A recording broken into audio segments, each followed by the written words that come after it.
hi, one person who watches all the videos. It's two of us. Two people who make all the videos that you're watching right now. So good to see everybody out there. Welcome back from watching Sean's video on Sean's channel, link in the description, that we just covered about the secrets of Johnny Cash's strumming technique that you didn't know, and nobody actually knew. We just uncovered it in the video. Literally. We were going to make a video about something else. Like ancient aliens, like ancient astronaut theorists believe. We are like the paleontologists. Yeah. Anthropologists. Anthropologists. So in this video, we're going to uncover the secrets of era-accurate soloing and the thought behind it when it comes to scales, picking patterns, and actually how it's all tied together. So not only you have to watch both videos back to back, probably a few times, but it will also open some doors and windows in your mind. Oh, I didn't realize actually they were thinking the same way. Both rhythm guitarists of the era, Johnny Cash era, and solo guitarists. And you'll probably just be a more successful, well-rounded human being just for having more of us in your life. Mm-hmm. You know what I'm saying? Mm-hmm. So should we play it first and then talk about it, or what do you want to do? Yeah, we can just yeah.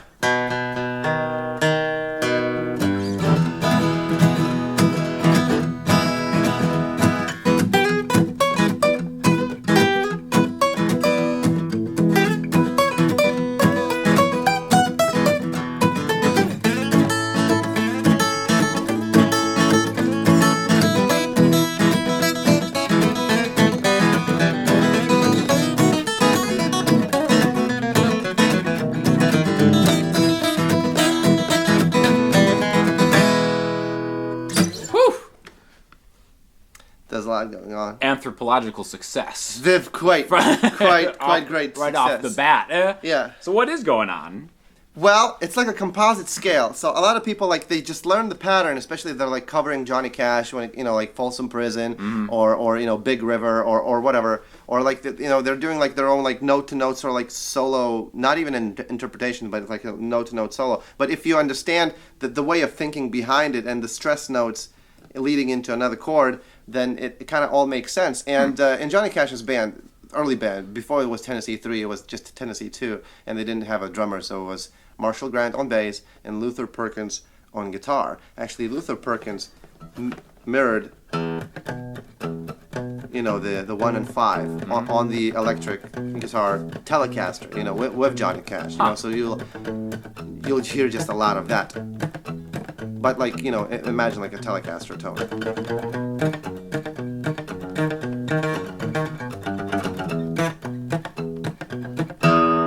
So this is the key of E, by the way. It's the key of E. So the chords would just be a 1, 4, 5, and the key of E is E major, A major, B major. So you might think so anything in the E major would work. Technically, yeah. Doesn't sound like Johnny Cash though. Oh, what's that?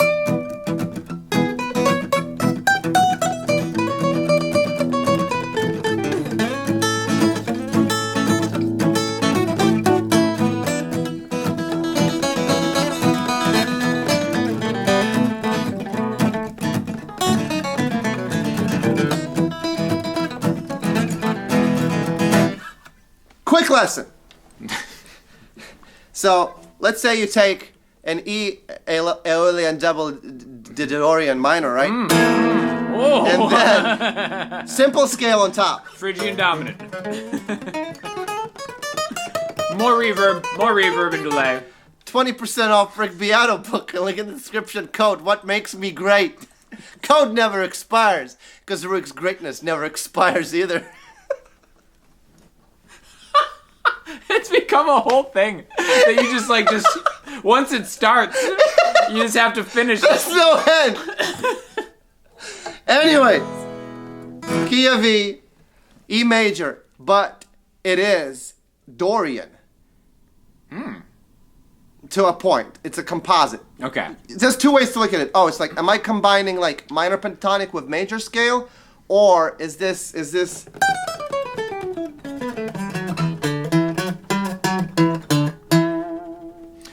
Isn't it funny that there's not a name for a major scale when you add one note? No. it has to be like you're shifting modes for a second and then shifting back for like Yes. like, oh, you went from A minor to A harmonic minor. You just added a G sharp one time. It's like yeah, it's funny how there's just like not composite scale names really Nope. that people use. But Beato book does. Have you even read the Beato book? No one has read the Beato book. It's like Leviticus. Okay. I can't. I feel like I don't want to say anything. Like you're famous enough where you can get away with it. I'm like not quite at that level yet. Like Rick, it wasn't my fault, Rick. But I'm also a rider, so whatever he says.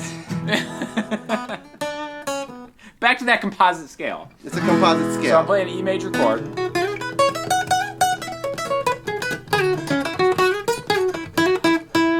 E major pentatonic.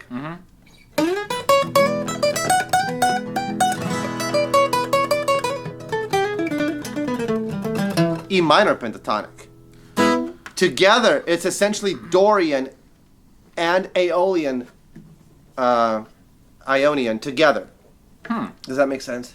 Yeah, for sure. It does. It's, there's a little bit of a bluesiness to it. Oh, for sure. I suppose, because I think like the blues is like, like the minor scale over major chords. And this is literally blues, so right before the 1 transitions into 4, 7 is introduced. Yeah. Which is...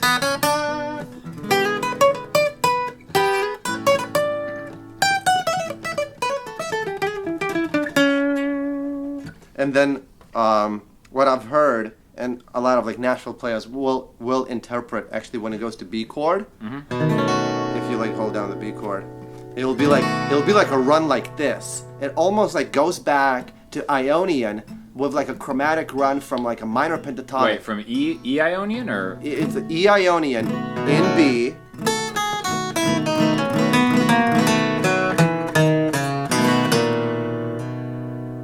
So in the context, if you do.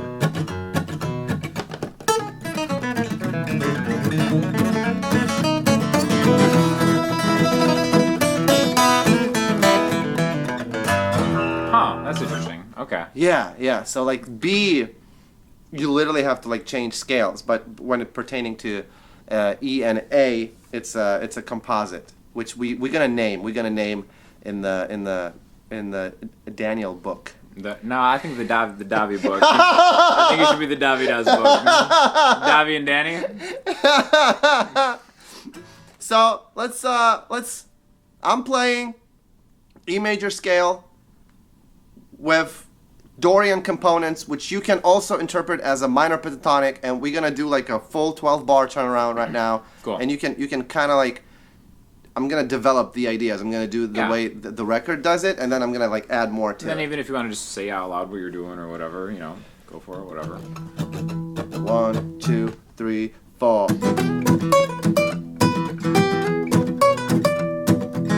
I'm leaning on the 7, and I switch positions. Essentially, just the 3 top notes of an A chord, Dorian. B. Essentially E Aeonian with like a chromatic run, and then back to E.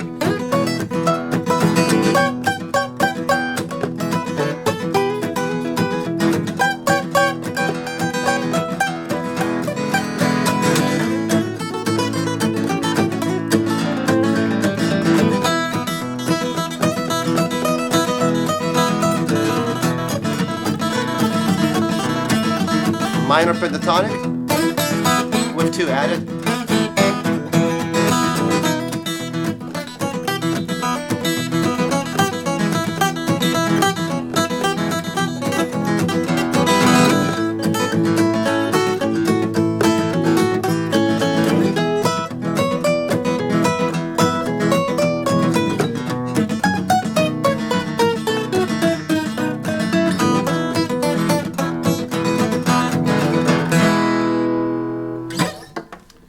I learned a lot.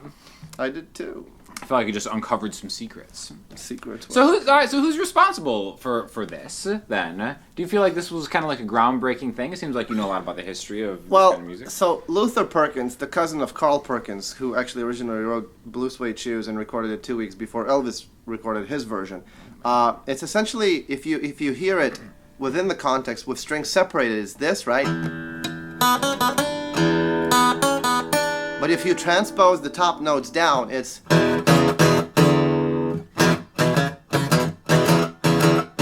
Sounds familiar. It's that. Interesting. It's just separated further out from each other. Okay, that's interesting. Yeah. So it all comes back to the blues. It's literally, it's all blues, yes. Huh. Yeah. And this is with a little bit of Johnny Cash attitude, yeah, I suppose. So it's like somebody's doing this, but instead of... It's right here. Same.